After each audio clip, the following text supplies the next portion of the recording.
Ils l'ont intimidé parce qu'il possédait la pire compétence. Mais en réalité, sa compétence est maîtrisée et peut lui donner gratuitement n'importe quelle compétence de rang. Après le Big Bang, le monde était informe et vide jusqu'à ce que la déesse l'éclaire. Elle a ensuite créé un continent de 9 races composé de dragonutes, d'elfes, d'onafolk, de nains, de démons, d'elfes chéris, de centaures, d'hommes-bêtes et d'humains. 10 siècles plus tard, la lumière est née. Il devient bientôt assez vieux pour s'essayer et devenir un aventurier. Il dit au revoir à sa famille et commence seul son voyage. Il promet de réussir en tant qu'aventurier et de sortir sa famille de la pauvreté. Il se rend dans la grande ville mais se perd. Il essaie de demander son chemin mais un homme bête le gronde pour avoir interagi avec lui parce qu'il est d'une espèce inférieure. Light s'excuse et parvient à trouver son chemin vers une guilde. La réceptionniste se rend compte que c'est sa première fois dans la guilde, alors elle l'accueille. Elle lui demande s'il a des dons et Light révèle qu'il possède le talent de geisha illimité. La réceptionniste lui demande une démonstration, alors Light lance son gacha et invoque une carte. Il libère la carte et celle-ci invoque une fourchette inutile. Il explique rapidement que sa démonstration n'est qu'un exemple de ses pouvoirs. Il invoque d'autres cartes pour tenter de corriger l'impression de pouvoir du réceptionniste, mais il ne parvient qu'à invoquer d'autres objets inutiles. La réceptionniste l'enregistre comme aventurier de rang franc et lui remet sa carte. Light lui demande s'il y a des emplois qu'il peut accepter immédiatement, et la réceptionniste le dirige vers le tableau d'affichage avec les demandes d'emploi. Light n'est pas très pressé de s'approcher du tableau et le réceptionniste se rend compte qu'il ne sait pas lire. Elle décide de lire à haute voix les emplois faciles disponibles. Elle explique que le salaire est bas, mais Light accepte le travail avec plaisir. Il commence à ramasser du bois et à transporter de la terre pour accomplir les tâches. Après une journée de travail, Light est payé. Mais il n'est pas impressionné par ses revenus car il suffit à peine à lui trouver une chambre en ville. Light rencontre des hommes bêtes et ils prennent ses revenus pour compenser les désagréments qu'il leur a causés. Light demande son argent car il ne trouvera pas de logement sans cela. Les hommes bêtes expliquent qu'ils utiliseront mieux la pièce car elle suffit à peine pour une pièce. Ils laissent Light allongé, impuissant sur le sol et s'éloignent. D'autres bêtes passent devant Light. Au lieu de l'aider, ils le réprimandent parce qu'il prend inutilement de la place dans les rues. Les gens entourent soudainement Light et un elfe lui tend la main. Il le prend sans réfléchir, mais recule lorsqu'il réalise qu'il s'agit d'un elfe. Il a peur qu'elle le punisse pour s'être taché les mains, mais elle lui assure qu'elle veut l'aider. Elle le réconforte avec un câlin, et Light se demande pourquoi elle se donne tant de mal pour le consoler. Le groupe de personnes révèle qu'ils font partie des tribus conquises, un groupe composé des 9 espèces créées par la déesse. Un homme bête nommé Garou se présente à la lumière. L'elfe se présente comme Sacha et présente la dragonude comme Drago. Elle présente Diablo comme un démon. Oboro comme un anifolk, Nano comme un nain, Sion comme un elfe noir et Centaure comme un centaure. Nano révèle que la seule espèce manquante est un humain. Sion explique qu'ils ont formé le groupe parce qu'ils veulent mettre fin à la discrimination raciale et créer un monde juste pour tous. Ils invitent Light à rejoindre leur équipe. Light est convaincu qu'ils se battent pour une bonne cause, alors il accepte immédiatement. Quelques jours plus tard, il les suit pour explorer les abysses. Cependant, il est tellement inexpérimenté qu'il se fait presque dévorer. Drago parvient à le sauver, mais un autre serpent l'attaque par derrière. Sacha abat le monstre avec sa flèche. Elle avertit Light d'être plus prudent. Elle explique qu'il se trouve dans le donjon le plus puissant et qu'une seule attaque de n'importe quel monstre le tuera immédiatement. Light a l'impression d'être un fardeau, mais Drago lui assure qu'il va bien parce qu'il aime le thé qu'il prépare pour la fête. Ils continuent d'explorer l'abîme et arrivent dans une impasse. Drago révèle que le spot est adapté à leur activité. Light suppose qu'ils font une pause, alors il commence à préparer du thé. Drago révèle qu'il n'a pas besoin de faire du thé. Il annonce qu'il le bannit de leur partie. La lumière ne peut pas comprendre ce qui se passe. Tout le monde soutient Garou, et il reproche à Light d'être si inutile que même son thé est nul. Light pense qu'ils lui font une farce, et il essaie de les annuler, mais il révèle qu'il n'est pas assez utile pour qu'ils perdent du temps en farce. Light se demande pourquoi il le traite soudainement si durement alors qu'ils ont été si gentils avec lui il y a un instant. Drago admet qu'ils l'ont hébergé uniquement à cause de son don unique. Il explique qu'ils l'ont toléré parce que leurs supérieurs ont remarqué son don et voulaient qu'ils enquêtent pour savoir s'il était un prodige. Light ne comprend pas ce qu'ils disent car il était évident dès le début que son pouvoir était inutile. Il essaie de leur poser des questions mais Drago empêche Guru d'expliquer davantage car il a révélé trop d'informations. Guru ne voit pas la nécessité de rester discret car Light ne parlera plus très longtemps. Drago ordonne à Guru de l'achever avant l'arrivée des autres aventuriers. Guru étend ses griffes et frappe Light. La coupure laisse une profonde coupure sur la joue de Light et il se rend finalement compte qu'ils ne lui font pas de farce. Light panique et commence à courir pour sauver sa vie. Sacha déclare qu'ils ne le laisseront pas s'échapper et le laisseront à la merci des monstres du donjon. Elle lui tire une flèche dans la jambe et il trébuche. Garou continue sa quête de lumière. Il donne un coup de pied dévastateur et continue de frapper Light. Drago le rappelle à l'ordre, mais Garou le gronde pour s'être ingéré dans ses divertissements. Sacha lui rappelle que leur histoire de couverture sera que la lumière est tombée sur une attaque de monstres inattendue. Elle l'avertit d'arrêter de lui infliger des blessures qui contrediraient leur histoire. Garou concède et décide de mettre fin aux souffrances légères. Light les supplie désespérément d'arrêter et essaye de ramper avec ses dernières forces. Garou apprécie à quel point Light a l'air misérable et il ressent le besoin de continuer sa chasse. Pendant ce temps, Light maudit le destin à cause de sa situation. Il ne comprend pas pourquoi il doit être si malheureux. Il crie de colère parce qu'il veut partir et un piège de téléportation apparaît. Garou tente de réagir avant que la lumière ne disparaisse. Il est trop tard. Light est téléporté dans une autre partie du donjon. Il se rend compte que ses chances de survie sont encore faibles car il rencontrera forcément l'un des nombreux monstres du donjon. Light a soudain le mal du pays. Les amis qu'il pensait s'être fait en ville se sont révélés être ses plus grands ennemis. Il ne comprend toujours pas pourquoi ils ont choisi d'être si cruels envers lui alors qu'il les a toujours respectés et appréciés. Il a été heureux pendant un moment, mais cette vie s'est avérée être un mensonge. Il se demande pourquoi ils étaient si curieux de connaître ses capacités au point de tout risquer pour s'assurer qu'il n'était pas un maître en magie. Light jure de ne jamais leur pardonner d'avoir tenté de le tuer, même s'il ne faisait que suivre les ordres de leur supérieur. Il promet silencieusement de se venger. Cela lui donne un but et il se rend compte qu'il ne peut pas mourir dans le donjon. Il se relève et essaie de se remettre sur pied, mais il entend soudain un grognement derrière lui. Il se retourne pour voir une chimère de niveau 1000 se tenant au-dessus de lui. Light pensait que de tels monstres de haut niveau n'existaient que dans les contes de fées. Il se rend compte qu'il a malheureusement été téléporté au plus profond du donjon. Light essaie de trouver une issue, mais il ne trouve rien. La seule chose dont il dispose est sa capacité illimitée de gotcha, mais elle est si inutile qu'il la considère comme une malédiction plutôt qu'une bénédiction.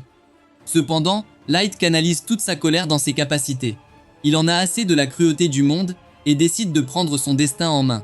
Il invoque une puissante servante et elle élimine la chimère d'un seul coup. Elle revient vers la lumière et s'agenouille devant lui. Elle guérit ses blessures grâce à sa magie et s'excuse de l'avoir touché sans autorisation car elle ne supportait pas de le voir marqué par ses blessures. Light se rend compte que ses blessures ne lui font plus mal, alors il se remet debout. La servante s'adresse à lui comme à son maître et lui promet une loyauté sans faille pour l'éternité. Light ne comprend pas ce qui se passe car il ne sait pas qui est la servante. Elle se présente comme une invocation de niveau 999 nommée Mei. Elle explique qu'elle est une carte super rare qui provient de sa capacité illimitée Gaïcha. Light ne la croit pas parce que sa capacité Geisha n'est utile que pour invoquer les choses les plus sans valeur au monde. Il ne peut pas comprendre comment quelqu'un d'aussi incroyable que Mei a été invoqué par ses capacités. Mei se rend compte que Light ne connaît pas l'étendue de ses capacités. Elle lui demande la permission d'utiliser ses capacités d'évaluateur pour vérifier les détails de sa capacité illimitée de gotcha. Elle est certaine que son cadeau n'est pas sans valeur comme on lui a fait croire. Light lui accorde la permission et elle active son œil d'évaluation. Elle voit qu'un sort de dissimulation de haut niveau cache les véritables statistiques de Light aux yeux ordinaires. Quiconque est en dessous de son niveau ne peut pas voir ses véritables statistiques, ce qui explique pourquoi tout le monde considérait ses capacités comme inutiles. Elle informe Light que sa capacité n'est pas inutile car il peut lancer son gacha un nombre infini de fois et invoquer des cartes de différentes raretés en fonction de sa densité de mana. Elle explique que le mana a sa plus faible densité en surface, ce qui rend impossible l'invocation d'une carte rare comme la sienne. Cependant, l'étage le plus bas du donjon regorge de mana dense, ce qui augmente les chances d'invoquer une carte rare. Mei félicite Light d'avoir voyagé jusqu'à la partie la plus profonde du donjon afin qu'il puisse libérer tout le potentiel de ses capacités et sortir une carte rare comme la sienne. Mei note que Light n'est pas en bon état pour affronter des monstres, mais elle l'assure de sa protection jusqu'à ce qu'il revienne à la surface. Light admet qu'il n'est pas venu seul dans la partie la plus profonde du donjon car il ne l'aurait jamais fait seul. Il révèle qu'il voyageait initialement avec un groupe, mais ils l'ont trahi après avoir conclu que ses capacités ne leur étaient pas utiles. Il raconte comment ses faux amis l'ont frappé et lui ont tiré dessus avec des flèches. Ils se sont moqués de lui parce qu'il avait un cadeau inutile et qu'il était devenu un serviteur pathétique. Tout ce que Light voulait, c'était gagner sa vie pour pouvoir subvenir aux besoins de sa famille. Il ne comprend pas pourquoi les autres espèces l'ont traité si horriblement simplement parce qu'il est humain.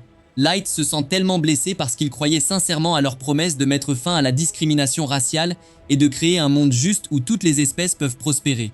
Il avait hâte de les aider à réaliser leurs rêves pour que sa famille n'ait pas à continuer de regarder par-dessus leurs épaules, mais tout cela n'était qu'un mensonge. Light devient émotif et ses genoux fléchissent. Il tombe à quatre pattes et jure qu'il ne les laissera jamais échapper à leur trahison. Mae le console et s'excuse pour tout ce qu'il a enduré en si peu de temps.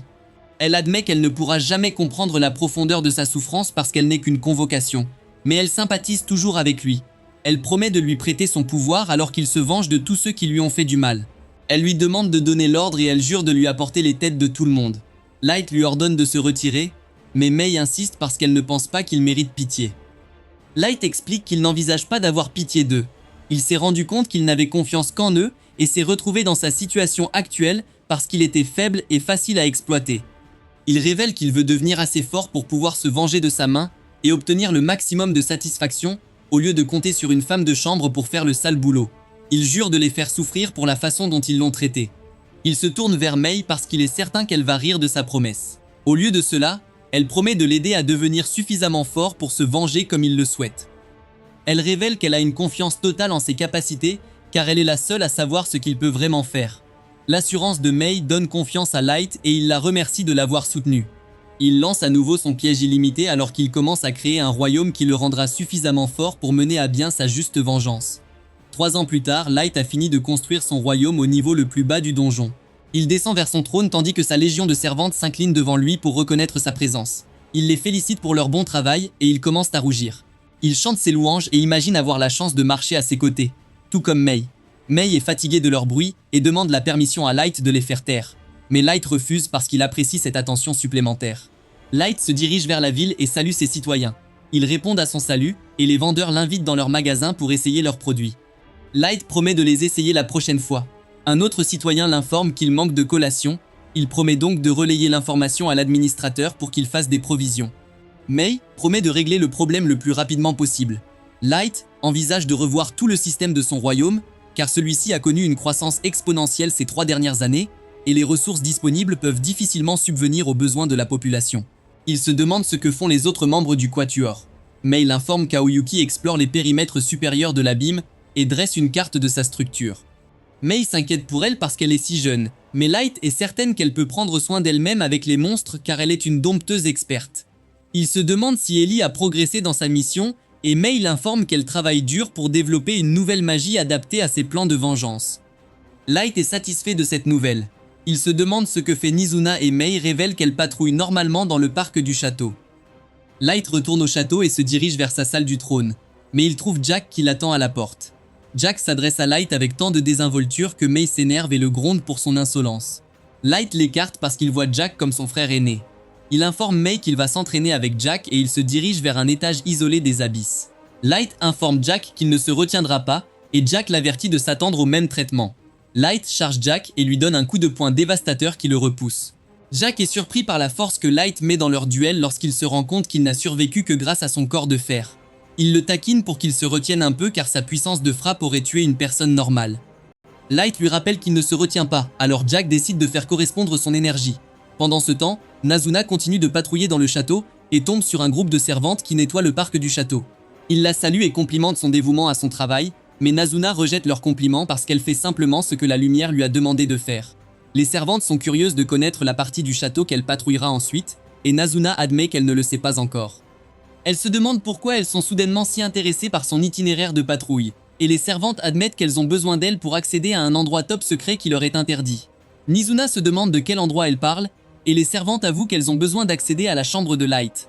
Elle accepte donc de les aider à transmettre un message. Elle les emmène à la porte de la chambre de Light et frappe. Mei ouvre la porte et se demande pourquoi Nazuna est venue frapper à la porte de la chambre de Light. Nazuna révèle qu'elle est en patrouille alors elle est venue patrouiller dans la chambre de Light. Mei lui ordonne de patrouiller ailleurs mais Nazuna est curieuse de connaître les activités de Mei dans la chambre de Light puisqu'il s'entraîne. Mei nie tout acte répréhensible car elle ne fait que son devoir de femme de chambre, mais Nazuna n'achète pas son histoire. Elle entre pour enquêter et se rend compte que Mei se roulait simplement sur le lit de Light et reniflait ses oreillers. Mei révèle que c'est son style unique pour faire son lit. Nizuna ne ressent aucun acte criminel, alors elle devient curieuse de connaître cette compétence dont Mei vient de parler. Mei refuse de donner des détails car c'est un secret commercial et Nizuna envie ses capacités uniques en tant que première invocation de Light. Mei est secrètement soulagée que Nizuna soit si stupide qu'elle est tombée sous le charme de son excuse stupide. Nizuna se souvient soudain pourquoi elle est venue et sort la lettre des servantes. Elle lit à haute voix que les femmes de chambre veulent un accès égal à la chambre de Light car il est injuste pour le reste d'entre elles que seule Mei y soit autorisée. Il vote pour mettre fin à sa dictature. Nizuna ne comprend pas entièrement le contenu de la lettre, mais Mei lui assure qu'elle s'en occupera en tant que chef des servantes. Elle donne à Nizuna de l'argent en guise de compensation pour la gêne occasionnée.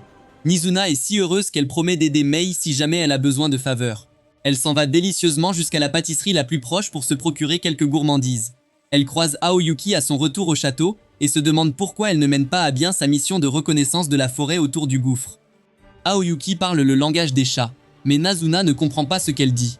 Aoyuki abandonne l'acte et révèle qu'elle en a fini avec la partie de la carte. Light lui a demandé de faire une reconnaissance, alors elle est venue lui remettre un rapport de situation. Nazuna la gronde pour avoir perdu son temps avec son faux langage de chat et s'en va pour retourner à sa patrouille. Elle entre dans la salle du trône pour s'assurer qu'elle est sécurisée. Elle grimpe sur la chaise de Light et frotte son visage contre celle-ci pour pouvoir ressentir une partie de son essence. Sa présence lui manque car elle ne l'a pas vue depuis très longtemps. Une partie de la chaise se brise soudainement et Nizuna panique. Elle ramasse le morceau cassé et sort en courant de la pièce à la vitesse de la lumière avant que quiconque ne soit témoin de son vandalisme. De retour dans la salle d'entraînement, Jack et Light continuent. Jack conseille à Light de mettre fin à la séance et d'aller prendre un bain car il s'en est très bien sorti. Light accepte et il se dirige vers le bain. Jack félicite Light d'avoir transformé son corps en une arme mortelle. Mais Light révèle qu'il n'aurait pas pu le faire sans son aide. Jack est certain que seule une poignée de personnes à la surface peuvent égaler ses capacités avec les progrès qu'il a réalisés. Il avertit Light d'être prudent car il y a encore des gens qui sont plus forts que lui. Light promet de ne pas baisser sa garde jusqu'à ce qu'il se venge des personnes qui l'ont blessé. Pendant ce temps, Mei convoque une réunion avec les autres servantes du château. Elle les regarde quand ils entrent parce qu'elle est certaine qu'ils savent pourquoi elle les a appelés, mais ils feignent l'ignorance. Mei leur lit leurs demandes et ils s'excusent immédiatement.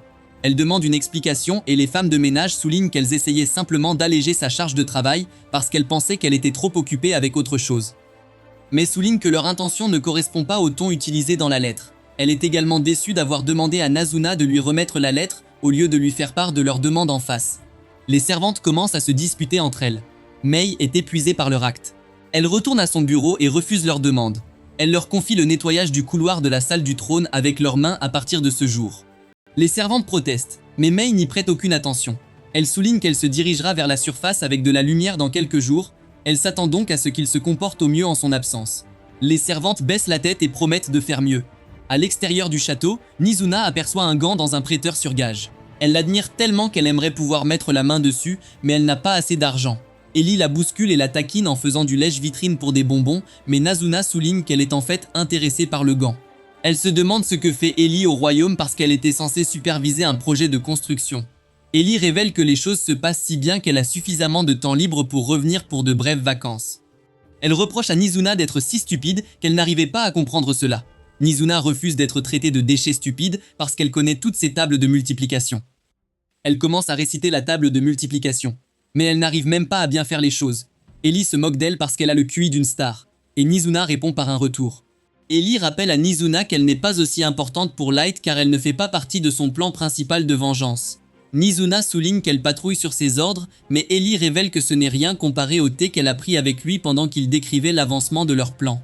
Elle espère passer une autre soirée seule avec Light afin qu'ils puissent devenir plus intimes. Nizuna devient jalouse parce qu'elle n'a jamais pris de thé avec Light. Ellie est surprise que Nizuna soit si stupide qu'elle est seulement jalouse de ne pas avoir pu prendre de thé léger. Nizuna réfléchit une minute et souligne qu'Ellie est nulle au combat rapproché malgré son excellence en magie. Elle propose ses services chaque fois qu'elle est en difficulté, et Ellie n'arrive pas à croire que Nizuna ait fait une telle offre.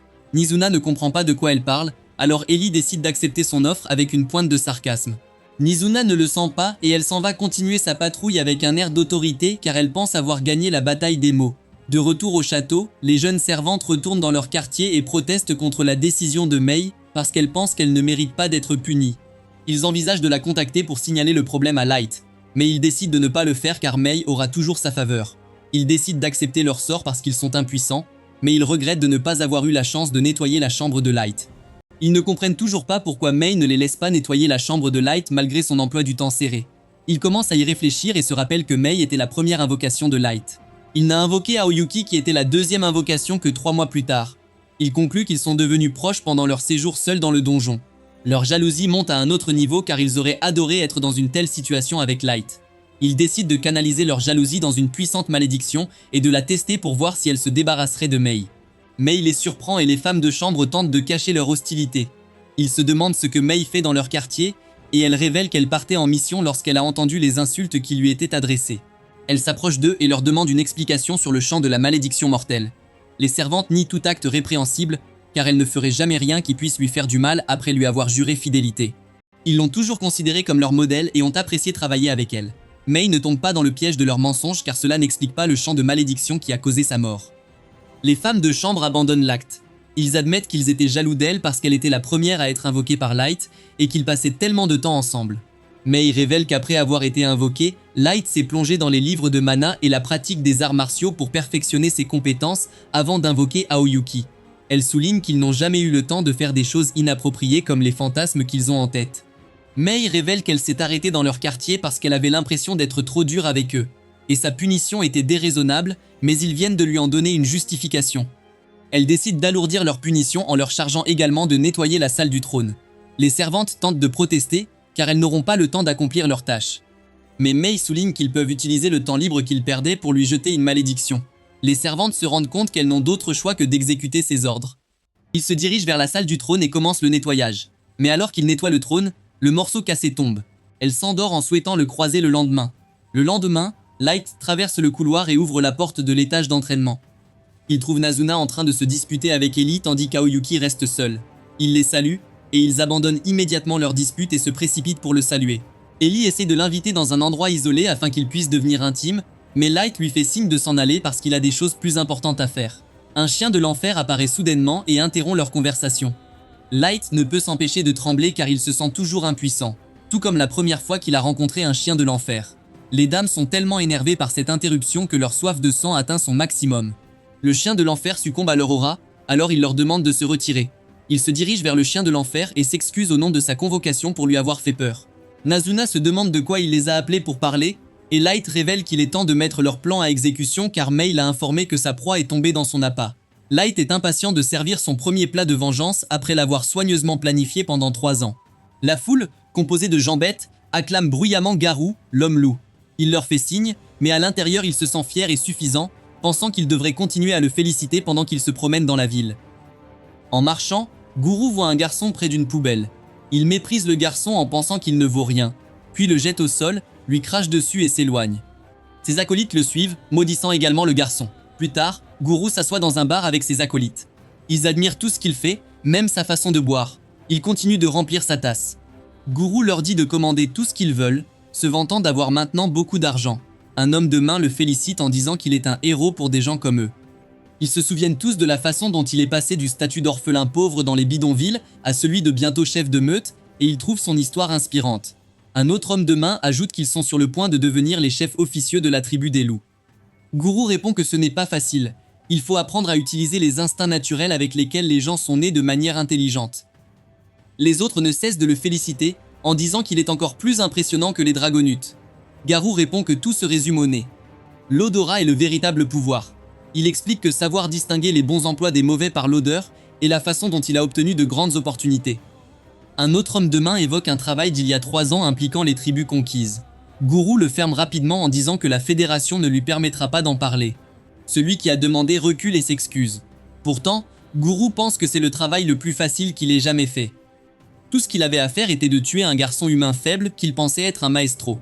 Ce travail l'a rendu riche et célèbre, mais une partie de lui se sent toujours instable. Ils n'ont jamais trouvé le garçon léger après sa téléportation.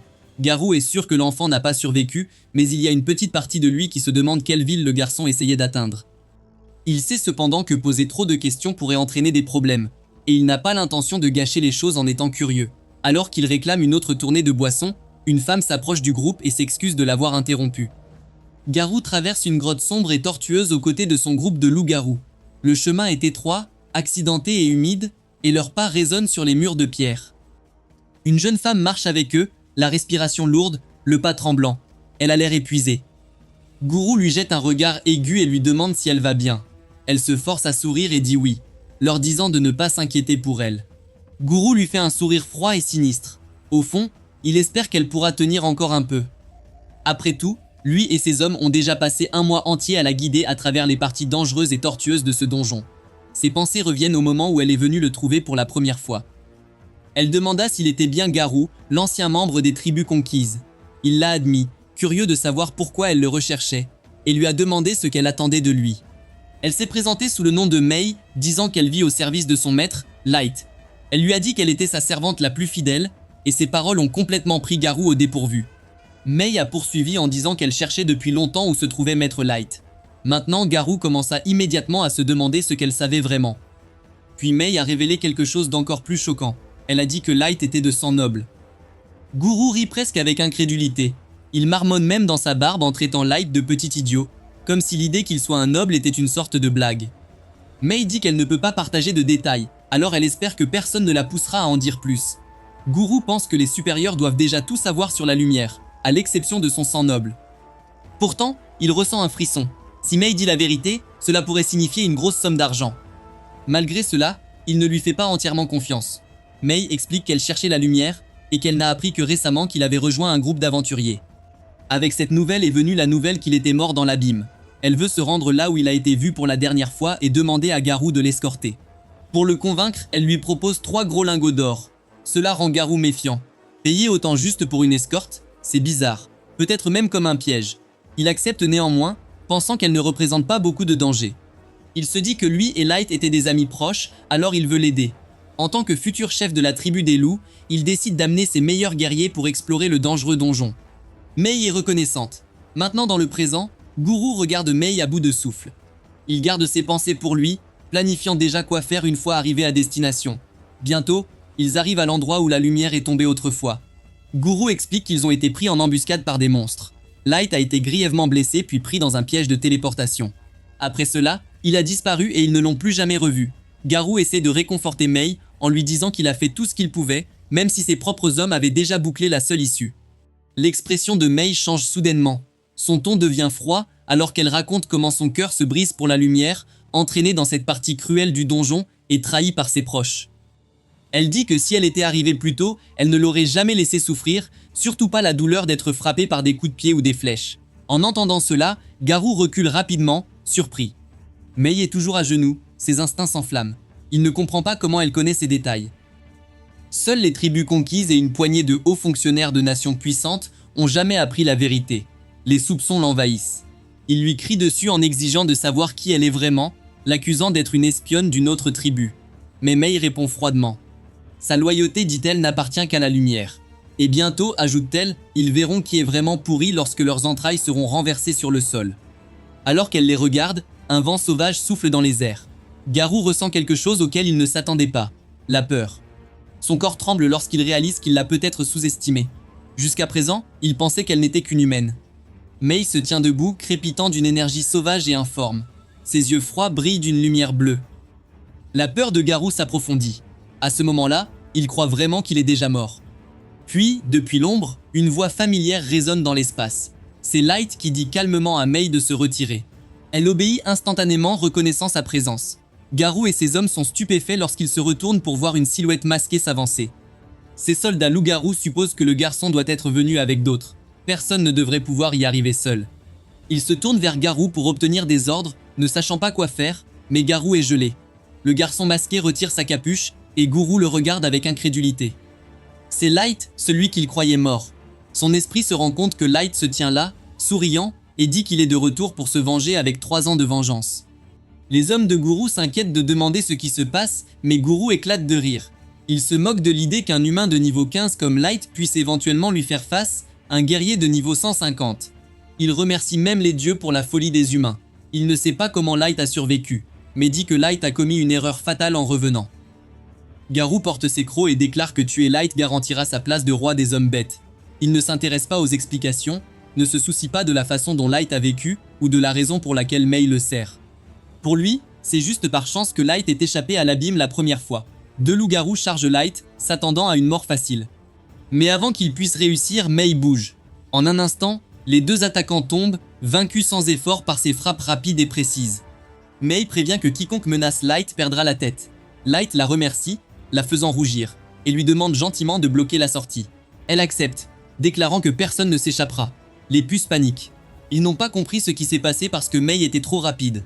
Guru crie de rester calme, affirmant que Mei a lancé une attaque sournoise, la seule façon pour une race inférieure de les battre. En entendant ces mots, Light comprend que Guru n'a pas changé du tout. Il se convainc depuis des années que les humains sont inférieurs, mais Light demande si Guru n'a jamais pensé que les loups-garous étaient les plus faibles. Garou lui crie d'arrêter de plaisanter parce que les humains ne sont que de pathétiques perdants avec de petites réserves de mana. Il traite Light de poubelle et lui dit de regarder de près à quoi ressemble le véritable pouvoir.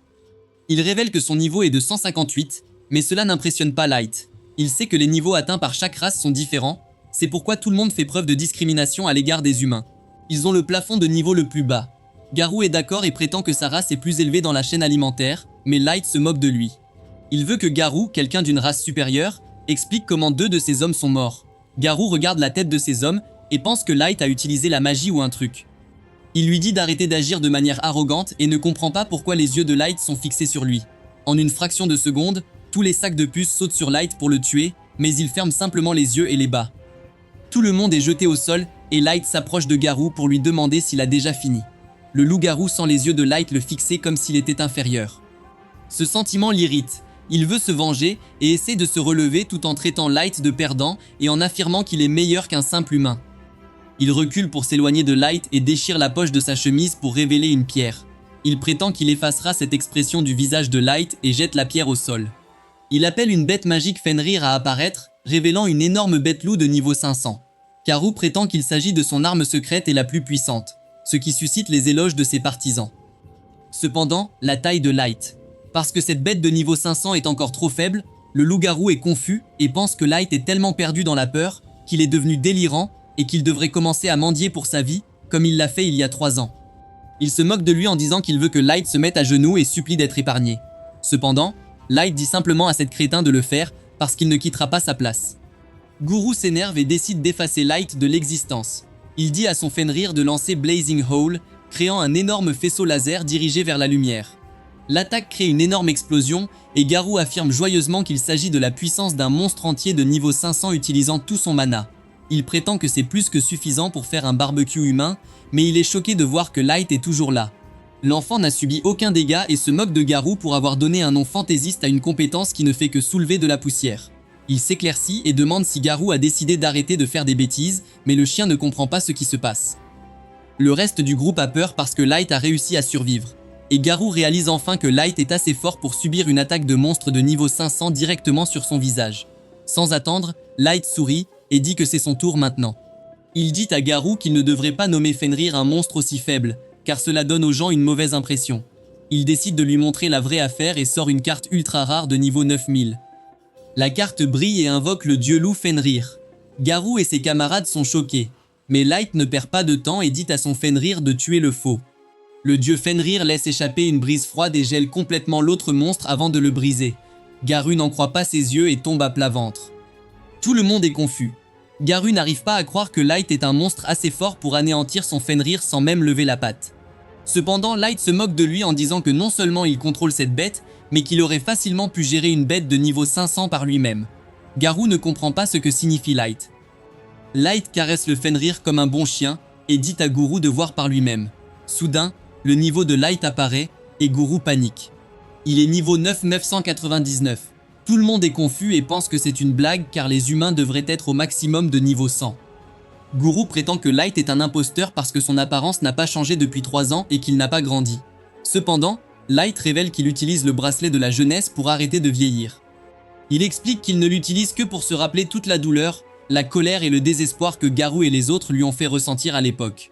Le loup est trop choqué mais réalise qu'il ne s'agit pas d'un imposteur. C'est la vraie lumière. Il accepte finalement qu'il fait face à un monstre et qu'il ne peut en aucun cas vaincre la lumière. Il se rend compte que s'il ne fait rien, il mourra. Sans y réfléchir à 2 fois, Guru fait un geste audacieux. Il se met à genoux et demande pardon. Il affirme qu'il n'a jamais eu l'intention de blesser Light et qu'il suivait simplement les ordres de la Fédération. Il essaie même de rejeter la responsabilité du projet d'aujourd'hui sur son groupe plutôt que sur lui-même. Le groupe est choqué car Garou leur a dit que ce serait de l'argent facile. Le gars essaie d'appâter Light avec nostalgie, affirmant qu'ils ont passé de bons moments ensemble malgré l'avoir trahi. Il supplie d'être épargné, mais Light veut d'abord poser des questions. Garou accepte et Light lui dit de tout révéler sur l'affaire du maestro. Garou ne donne pas beaucoup de réponses et ils lui ont dit d'en chercher une. Light se rapproche et demande pourquoi le gouvernement veut trouver un maestro. Garou ne sait pas pourquoi, ce qui amène Light à demander pourquoi ils ont essayé de le tuer s'ils savaient qu'il n'était pas un maestro. Le chien ne connaît pas non plus la réponse et prétend sérieusement ne rien savoir. Light décide de demander la suite et chacun prétend avoir les réponses qu'il souhaite. Cependant, Mei utilise ses fils pour couper tout le monde en morceaux parce que son talent c'est qu'ils mentent tous. Elle appelle cela une condamnation à mort pour avoir tenté de tromper son maître, ce qui effraie encore plus Guru. Light profite de cette occasion pour poser une dernière question. Il veut savoir si Guru pense que Light pourrait gagner s'il lançait une guerre contre le monde de la surface. Juste pour être sûr, Light dit à Garou d'éviter de mentir car l'œil de la vérité de Mei peut tout voir. Garou commence à mouiller son froc et explique qu'étant donné le pouvoir de Light, il aurait des avantages dès le départ. Cependant, malgré son haut niveau, il n'est qu'une seule personne. Il révèle que diverses nations du monde entier ont stocké des armes, des armures et des objets spéciaux, ce qui lui donnerait du fil à retordre à long terme. Light accepte la réponse et révèle qu'il pensait la même chose. Il veut poser plus de questions, mais ils doivent d'abord se téléporter ailleurs. Garou est confus, mais Light utilise simplement une autre carte pour se téléporter. En ouvrant les yeux, Garou est choqué par cet endroit. Non seulement il est immense, mais il est également rempli de soldats, de servantes et même de dragons. Il est encore plus choqué de voir Light marcher vers le trône tandis que tout le monde s'incline devant lui. Il s'assoit finalement sur le trône et dit à tout le monde de se lever et de révéler sa fenêtre de statue. Garou ne comprend pas ce qui se passe. Le niveau de chacun est incroyablement élevé. Les soldats ordinaires sont de niveau 1500, les plus forts atteignant le niveau 9999. Light prétend qu'il a passé les 3 dernières années à former cette armée et pose à nouveau la même question à Guru. Quelles sont ses chances de gagner s'il entre en guerre contre toutes les nations du monde de la surface? Guru est trop choqué pour répondre, mais cela donne à Light la réponse qu'il cherchait. Bien qu'il soit incapable de parler, Guru se rend compte que leurs actions ont non seulement créé un monstre, mais qu'elles sont également à l'origine de la destruction du monde.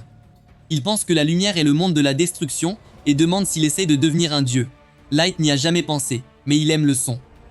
Il sait que quelqu'un lui cache la vérité, mais ne sait pas pourquoi ni quel est son objectif. Pour cette raison, il décidera s'il sera un dieu altruiste ou le seigneur démon lui-même. Car en fin de compte, son don peut soit accorder des bénédictions et des fortunes, soit tout noyer dans la mort et le désespoir. Sans y réfléchir à 2 fois, il ordonne à tout le monde de se préparer à remonter à la surface. Light retourne chez lui et court avec impatience le chemin menant à sa maison. Il a hâte de retrouver ses parents, ses frères et sœurs après des années d'absence. Cependant, lorsqu'il arrive au sommet de la vallée en surveillant son village, il le trouve en ruine. Il essaie de remonter le chemin pour avoir une meilleure vue, mais la vue le submerge et il tombe à genoux. Pendant son absence, le village a été ravagé par des forces inconnues. Il a passé 6 mois à fouiller les ruines et à enterrer correctement les morts. Il se sent mal que son village soit désormais en ruine, mais il est soulagé car il n'a jamais vu les corps de ses frères et sœurs dans les décombres. Il s'accroche à la petite chance qu'ils soient encore en vie. Light finit de pleurer ses parents. Gold le presse de se remettre en action car ils sont loin de leur royaume depuis trop longtemps. Namumu le gronde d'être si odieux qu'il ne peut pas lire la pièce. Light doit y aller doucement parce qu'il est en deuil. Gold souligne qu'il essaie juste de retrouver le confort de son lit. Il accuse Nemumu d'hypocrisie car il est sûr qu'elle a aussi hâte de revenir. Nemumu souligne que contrairement à lui, elle restera aux côtés de Light même si elle doit dormir au sommet des montagnes les plus froides sans rien pour la protéger du froid. Gold souligne qu'elle a mal interprété son intention. Il ferait cela et bien plus encore pour Light si la situation l'exigeait. Il ne veut pas que Light campe dans le froid car cela ruinerait son sommeil et sa santé en général. Namumu voit enfin raison et est d'accord avec lui. La lumière intervient et leur conseille de ne pas s'inquiéter de l'hébergement. Ils devraient plutôt se concentrer sur la collecte d'informations utiles. Il reconnaît que leurs forces peuvent conquérir le monde sans transpirer, mais il serait insensé de se lancer dans la guerre sans stratégie appropriée. Light théorise que sa maison a été envahie parce que la Fédération soupçonnait qu'il était un maître en magie. Il leur ordonne d'obtenir autant d'informations que possible sur les autres nations et de comprendre ce qui est si important chez un maître magique pour que la destruction d'un village en vaille la peine. Il jure de brûler la terre s'il découvre que la raison était si mauvaise et égoïste que cela a coûté la vie à tant de personnes. Il met son masque de fou pour dissimuler son apparence et prend son envol avec Gold et Namumu. Namumu s'adresse à Light et se demande ce qu'ils feront à leur arrivée à Dagas. Gold lui rappelle de s'adresser à lui en disant qu'il est sombre pendant qu'ils sont à la surface afin que la Fédération ne comprenne pas leur plan. Namumu s'excuse pour son oubli. Light accepte ses excuses et révèle qu'il va s'inscrire en tant qu'aventurier nommé Dark dans la guilde et augmenter son rang en effectuant des quêtes. Lorsque son rang sera suffisamment élevé, il envisage d'obtenir des informations auprès d'autres aventuriers de haut niveau. Namumu aperçoit Dagas à l'horizon. Light leur ordonne de retourner au sol pour ne pas faire de bruit. Alors qu'ils se promènent dans la forêt, ils tombent sur un car en train d'être dévalisé par des bandits nains. Les bandits leur ordonnent de remettre leurs objets de luxe. Le colonel les supplie de ne pas faire de mal à son fils. Le nain leader aperçoit soudain quelque chose de brillant du coin de son œil. Il se retourne pour voir Gold se tenir à découvert et lui ordonne de venir. Light donne à Gold et Namumu l'ordre de retenir les nains.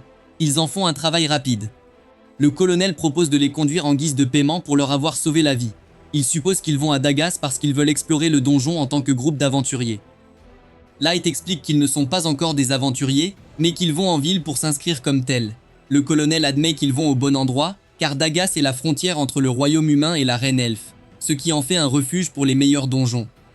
La ville reçoit de nombreux visiteurs, en particulier des humains, qui apportent de la richesse à la ville et maintiennent son activité hôtelière à flot. Ils arrivent à la porte, et Light demande au colonel de les déposer.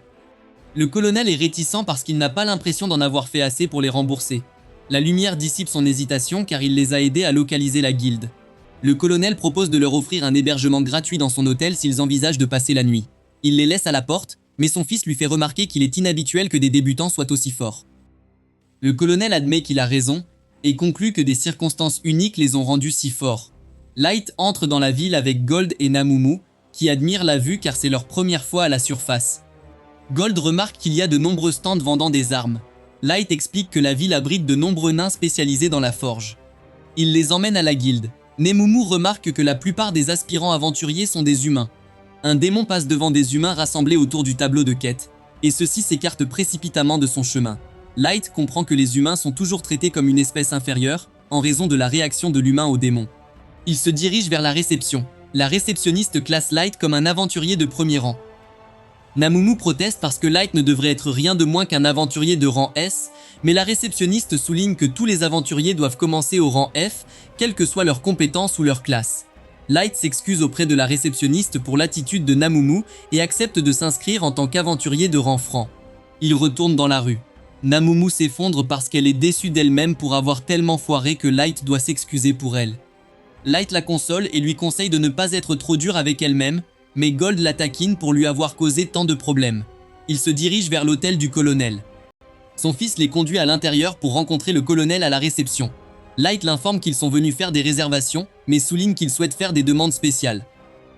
Il a demandé à louer tout l'étage de l'hôtel pendant 1 mois en toute intimité. Il donne quelques pièces au colonel et propose de lui en donner davantage si le paiement n'est pas suffisant. Le colonel souligne qu'il ne peut pas prendre son argent parce qu'il leur a sauvé la vie. Light lui demande de considérer le paiement comme l'une de ses demandes et insiste sur le fait qu'il doit l'accepter. Le colonel se rend compte que Light ne lui permettra pas d'accéder à sa demande gratuitement, alors il décide d'accepter son paiement. Il promet de tout arranger en stricte conformité avec sa demande. Light monte dans sa chambre et lance ses sorts magiques silencieux de brouillage et de détection pour sécuriser le dernier étage. Il enlève son masque et informe Gold et Namumu qu'ils peuvent se détendre maintenant, car ils sont à l'abri de tout objet magique qui pourrait autrement les espionner. Namumu ne se sent pas à l'aise car elle s'inquiète de la sécurité de la lumière. Elle souligne qu'il n'est pas obligé de défiler à la surface en tant qu'aventurier car il pourrait se blesser. Elle est certaine qu'il aurait pu rester en sécurité dans son royaume dans les abysses et leur donner l'ordre d'exécuter ses instructions au lieu de risquer sa vie pour se venger. Light lui coupe immédiatement la parole et remet en question ses intentions car il semble qu'elle essaye d'interférer dans son plan de vengeance. Namumu précise qu'elle n'essayait pas de faire quelque chose de tel. Light s'approche d'elle avec sa colère débordant de son mana. Elle s'agenouille immédiatement devant Light et s'excuse d'avoir dépassé les bornes. Elle lui demande d'oublier qu'elle a dit quoi que ce soit. Gold éclate de rire et la colère de Light se dissipe. Gold explique qu'il y a certains comptes qui doivent être réglés personnellement. C'est pourquoi Light doit se venger de ses mains sans compter sur ses acolytes. Light voit que Namumu a peur, alors il s'excuse de lui avoir fait peur. Il reconnaît qu'elle a fait de telles suggestions uniquement parce qu'elle avait peur pour sa sécurité. Namumu insiste sur le fait qu'elle doit prêter un autre serment d'allégeance parce qu'elle a complètement dépassé les bornes. Light accepte à contre-cœur. Light n'a jamais aimé qu'un baiser sur le pied soit utilisé comme un geste de respect pour montrer son allégeance. Gold intervient et taquine Namumu pour avoir un problème aussi étrange. Namumu souligne que c'est une pratique courante pour eux tous lorsqu'ils prêtent allégeance à la lumière, mais Gold insiste sur le fait qu'elle l'utilise simplement comme excuse pour vivre ses fantasmes les plus fous. Le lendemain, la ville est si animée que Light ne peut s'empêcher d'avoir hâte d'explorer le donjon. Ils arrivent au donjon mais rencontrent une longue file d'aventuriers attendant de l'explorer. Alors ils font la queue. Gold souligne qu'il n'y a aucun elfe en vue malgré la proximité du donjon avec leurs frontières.